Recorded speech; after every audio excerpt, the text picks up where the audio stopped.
खत्म हुआ suspense. Police ने बताया कहां अतीक अहमद के बेटे एजम और अबान। अब बेटे के लिए कुछ भी करने को तैयार है अतीक के 500 करोड़ पर चला योगी का बुलडोजर। पुलिस को मिल गई अतीक के फरार बेटे की लोकेशन। कौशाम्बी से दबोचा गया अतीक का खास। अतीक की पत्नी के साथ हो गया खेल। खुल गया अतीक का सबसे बड़ा राज। जेल में बंद अतीक कह रहा अब मुझे नहीं जीना। इधर जैसे अतीक अहमद के बेटे के बारे में पुलिस ने जानकारी दी, उधर जेल में बंद अतीक कहने लगा मेरे बेटे का एनकाउंटर मत करना, मैं कुछ भी करने के लिए तैयार हूँ। असल में इस बार बाबा की खाकी ने ऐसा प्लान तैयार किया है जिसका तोड़ अतीक अहमद चाहकर भी नहीं निकाल सकता है। उसने जेल से फोन करके अपने लिए नेताओं से मदद तक मांगी। योगी आदित्यनाथ की खुलकर तारीफ भी की, लेकिन बुलडोजर बाबा ने भी ठान लिया कि जब तक माफिया खत्म नहीं होंगे वो चैन की सांस नहीं लेंगे। पहले भी अतीक अहमद पर बुलडोजर वाली बहुत सारी कार्रवाई हो चुकी है, लेकिन अब नए सिरे से चार्ट तैयार किया गया है जिसमें अतीक की बेगम और बेटे तो शामिल ही हैं। इसके साथ ही अतीक के गुर्गे और उसके मददगारों को भी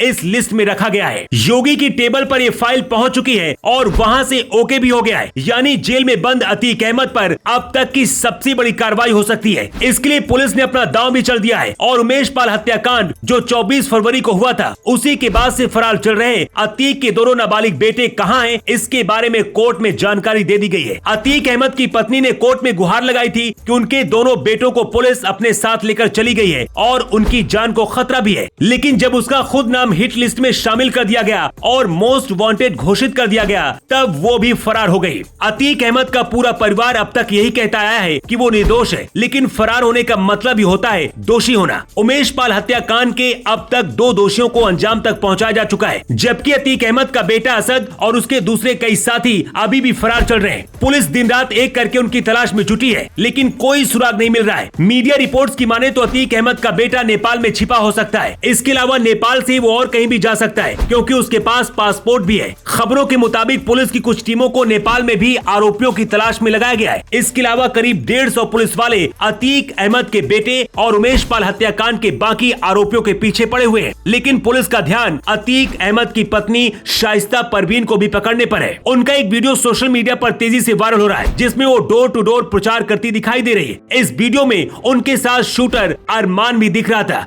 पुलिस को इस शूटर की भी तलाश है। हालांकि ये वीडियो मेयर चुनाव के दौरान प्रचार का बताया जा रहा है, लेकिन जिस तरह से वो इसमें अरमान के साथ दिखाई पड़ी, एक बात साफ हो गई है कि उमेश पाल हत्याकांड में अतीक का परिवार ही मास्टर माइंड है। खबरों की माने तो अतीक अहमद साबरमती जेल में न तो खाना खा पा रहा है और न ही नींद ले पा रहा है। वो पुलिस वालों से बार बार यही पूछ रहा है कि क्या उसकी बीबी और बेटे का कोई पता चला। उसे हर वक्त यही डर सताता रहता है कि उसके बेटे का कभी भी पुलिस एनकाउंटर कर सकती है, क्योंकि उमेश पाल हत्याकांड में अब तक 2 एनकाउंटर हो चुके हैं। लेकिन सिर्फ बेटे का ही डर अतीक अहमद को नहीं है, बल्कि उसे अब ये भी डर सताने लगा है कि जिस तरह से उसकी पत्नी फरार चल रही है, कहीं पुलिस उसका भी काम तमाम न कर दे। लेकिन अतीक के कामों का फल केवल वही नहीं भुगत रहा है, बल्कि उसके रिश्तेदारों को भी इसकी कीमत चुकानी पड़ रही है। अतीक अहमद के साड़ू के अवैध साम्राज्य पर भी बुलडोजर चला दिया गया है, जहाँ उसने करीब 300 बीघे में अवैध प्लांटिंग कर बाउंड्री बनवा रखी थी। बुलडोजर ने बाउंड्री को ढेर कर दिया है। इसकी कीमत करीब 500 करोड़ रुपए बताई जा रही है। जैसे जैसे अतीक अहमद के करीबी लोगों पर एक्शन लिया जा रहा है, अतीक का दिल धड़क रहा है और उसे यही डर सता रहा है कि कहीं उसे गुजरात से प्रयागराज लाने की यूपी पुलिस को मंजूरी न मिल जाए, क्योंकि अगर एक बार उसे यहाँ से प्रयागराज लाया गया तो रास्ते में क्या हो सकता है ये बताने की जरूरत नहीं है। आपके हिसाब से क्या होना चाहिए, कमेंट बॉक्स पर लिखकर जरूर बताएं।